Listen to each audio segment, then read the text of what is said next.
Starting your own practice is hard for many chiropractors. It's riddled with both struggles and successes. But here at the Chiropractic Philanthropist, we make it easy by having chiropreneurs and entrepreneurs share their struggles and lessons learned in life and business so that you don't have to make the same mistakes. And now here's your host, Dr. Ed Osborne.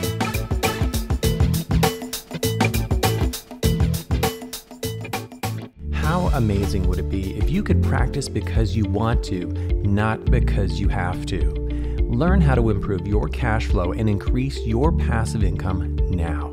Go to moneyripples.com or find their podcast, The Chris Miles Money Show, to learn more.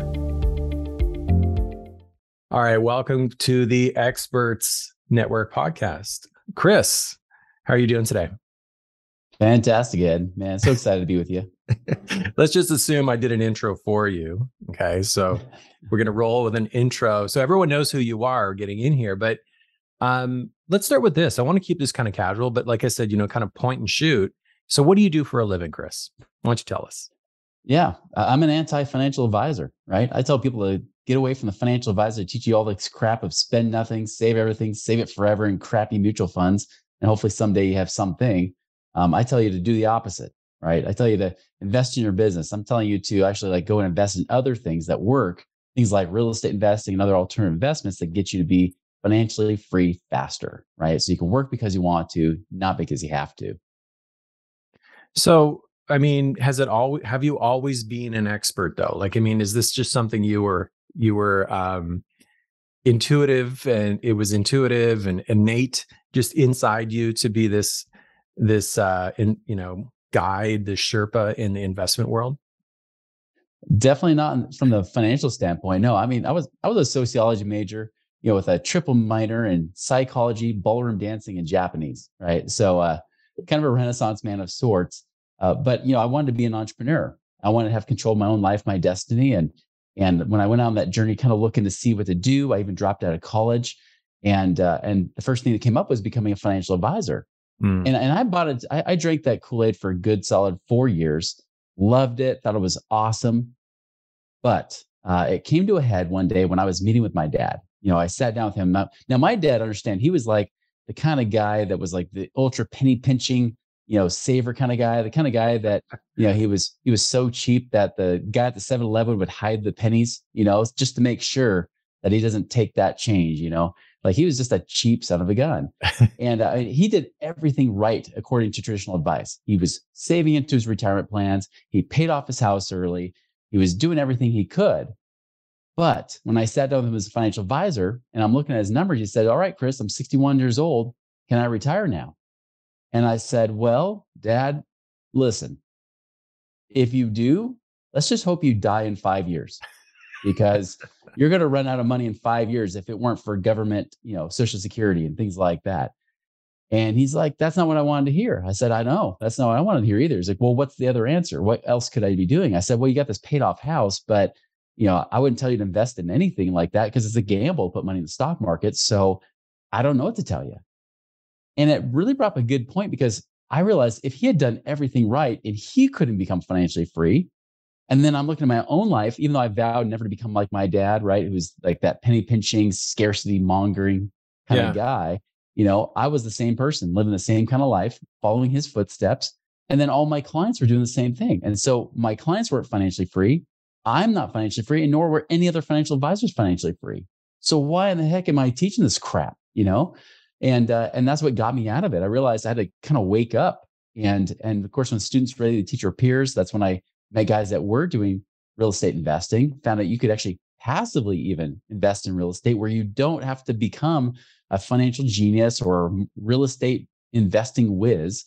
You can actually passively invest in these things, still making double-digit returns and actually speed up that timeline way, way faster.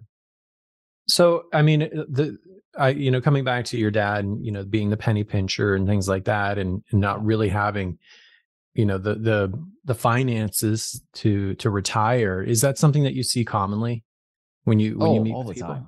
Yeah. We get the people that, like in the United States here, one of the big gurus is a guy named Dave Ramsey, right? Yeah. That is all about living on rice and beans and paying off all your debt and then stuffing your money in mutual funds. And Put then you're away going the to be coffee financially money. free. What's that? Put away the coffee money. Don't buy coffee. Exactly. You got the guys like David Bach with the latte factor. Don't buy that coffee, right? Like all these Davids, all these Davids suck, I guess. Sorry if you're a David watching this right now, but if you're in the financial world. But yeah, like these guys tell you to be cheap, defer or even delay enjoyment of your life forever. And so my dad did the same kind of strategy as what these guys teach, the same thing. And many people buy into it because it's the popular thing. And they'll even say like, well, I do it because I'm conservative. I'm a conservative investor. No, you're not. You're a comfortable saver. And savers are losers when it comes to the real game of life. When it comes to the game of money, savers will lose because you can never really save up, especially when you're gambling in the stock markets, especially when you try to pay off your debt. It really doesn't do it for you. Give you an example. I mean, I had a chiropractor where, he makes good money as a chiropractor, right? I saved a lot. And he said, Chris, my goal is to pay off my house and pay off my investment property that was there in California as well, pay off both of those. And in 6 years, I'll be debt free. I said, well, great. Well, ultimately, if you want financial freedom, it's not about how much you save. It's about how much income do you have or extra cash flow, right? And he said, well, it'll free up $4,200 a month of mortgage payments. I said, okay, well, I'm looking at your situation right now.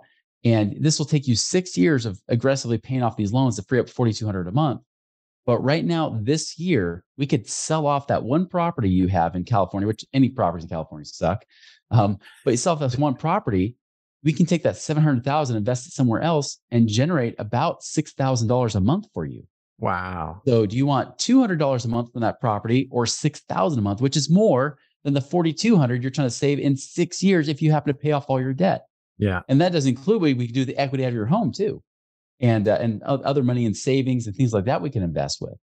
And that was the big thing. He was doing everything like above and beyond what most people will do in that saver mentality, but he was still going to end up losing. He would still be at zero. You pay off your mortgage, doesn't mean you have any income coming in from it, right? We were doing the opposite, where we say, hey, you would still have a mortgage payment, but still net an extra $6,000 a month, in your life, or even more than that.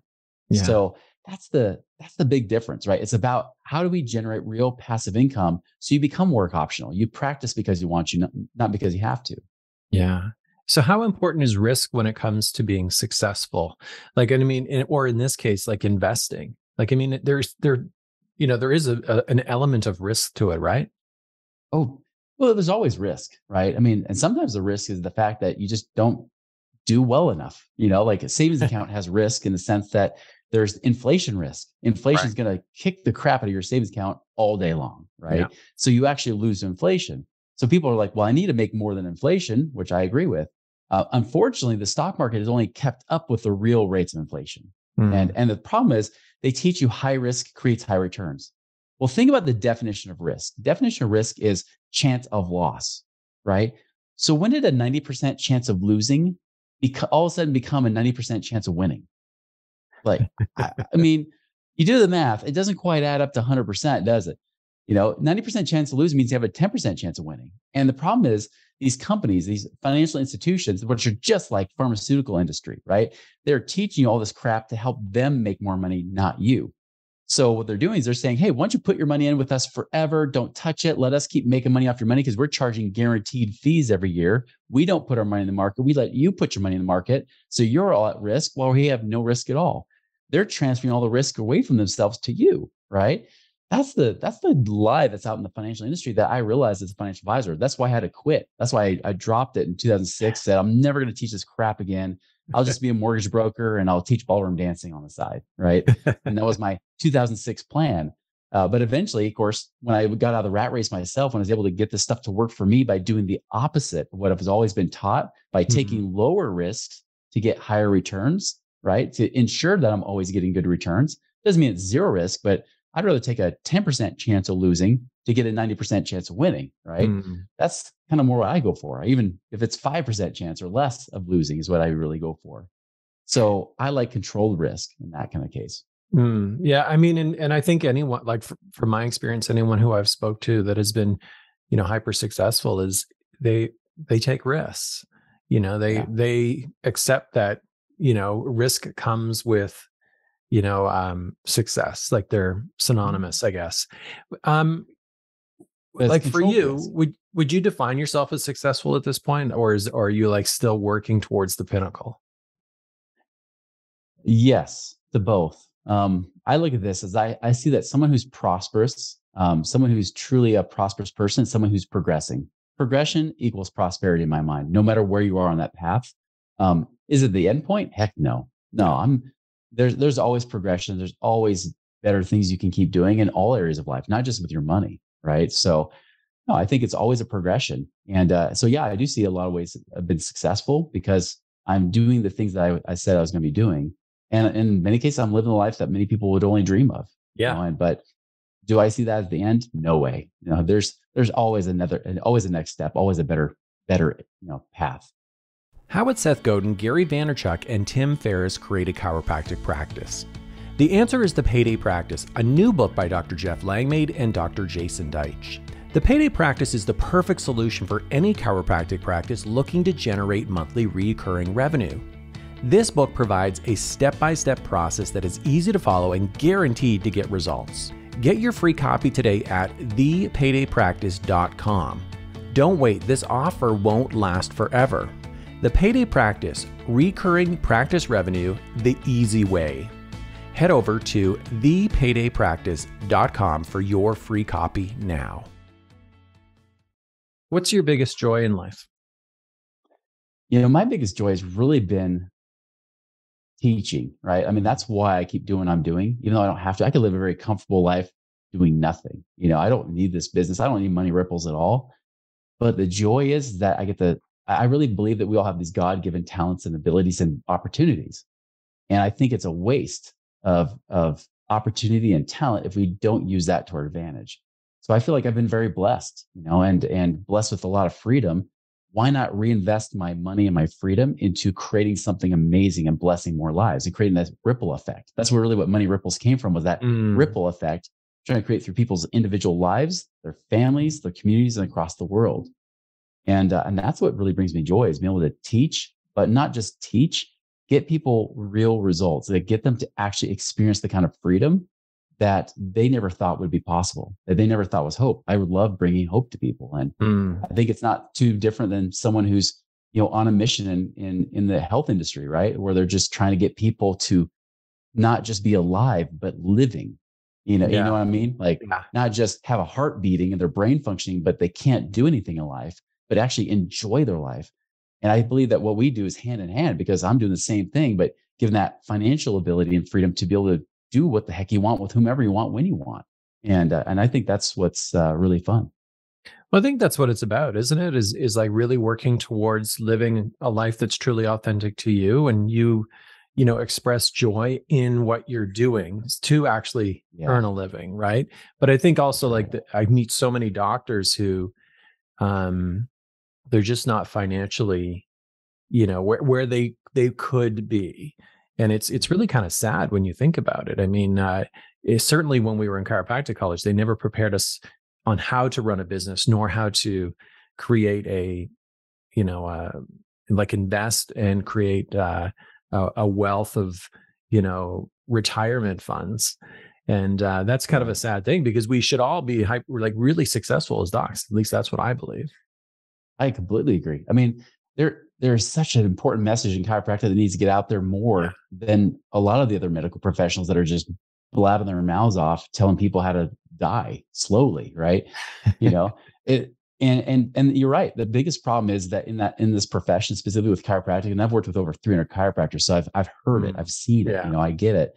The problem is that if you don't have that money, if you're just in a survival mode, you'll never get that ability to reach more people. You'll never create that bigger megaphone to be able to really blast that message out there saying, guys, they're teaching it all wrong. Like, the common practice of medicine is whacked. It sucks.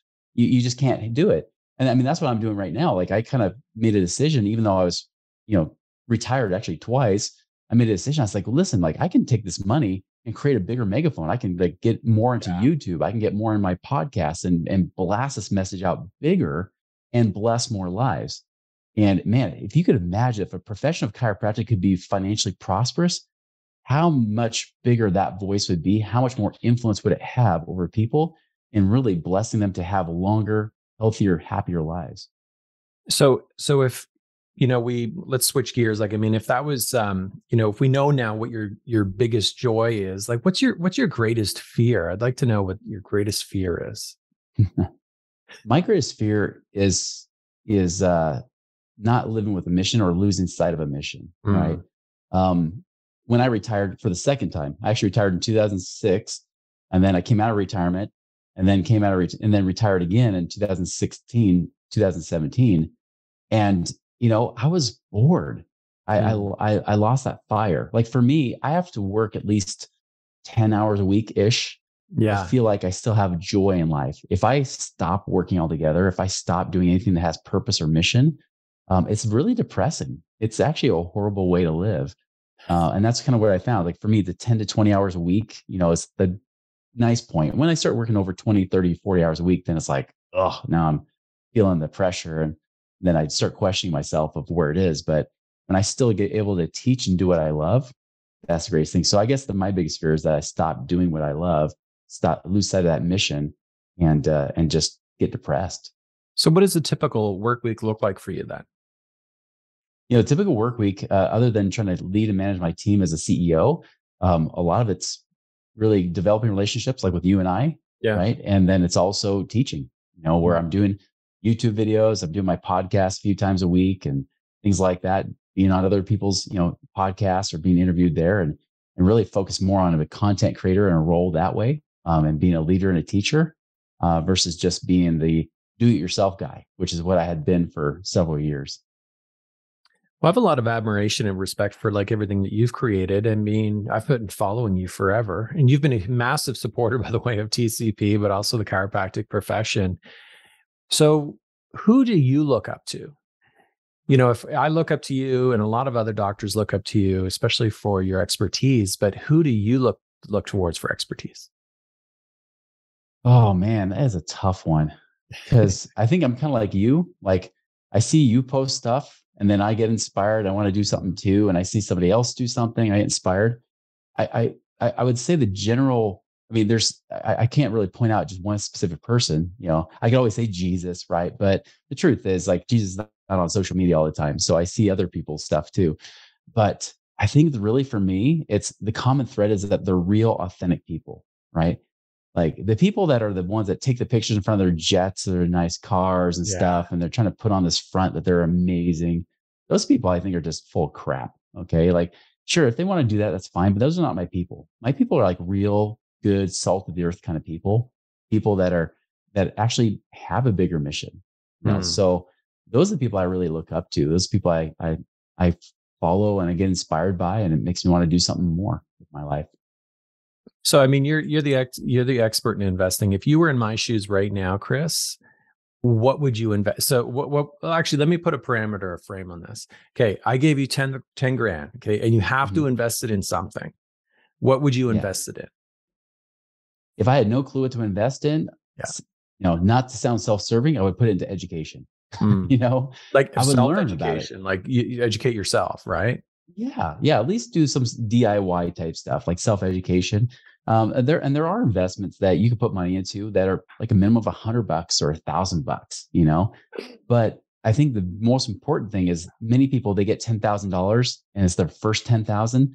They get all giddy and then they gamble it into like crappy Bitcoin or something like that. Or I'm going to do an NFT and then they end up losing it because they take the traditional path. And so you got to learn how to be a wise steward of the money first before you learn how to actually do it.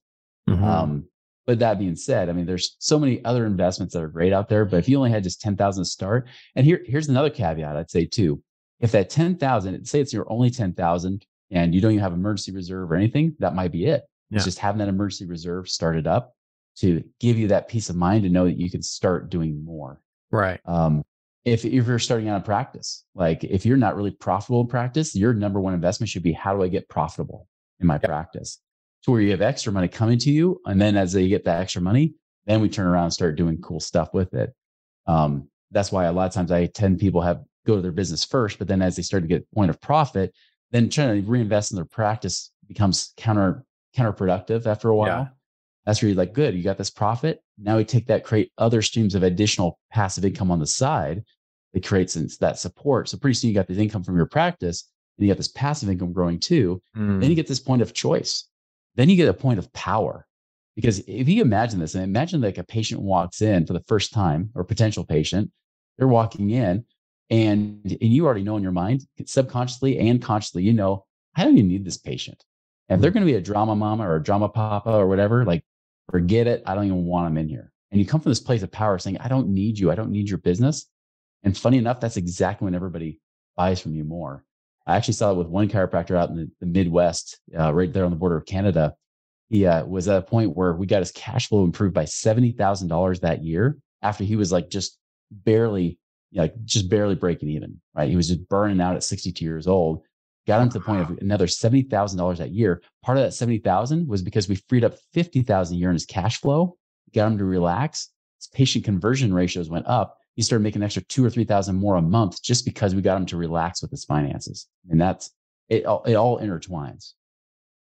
So let's add a little bit more to the pot. So like if you had $250K, where would you invest that money? And you only have 48 hours to invest it.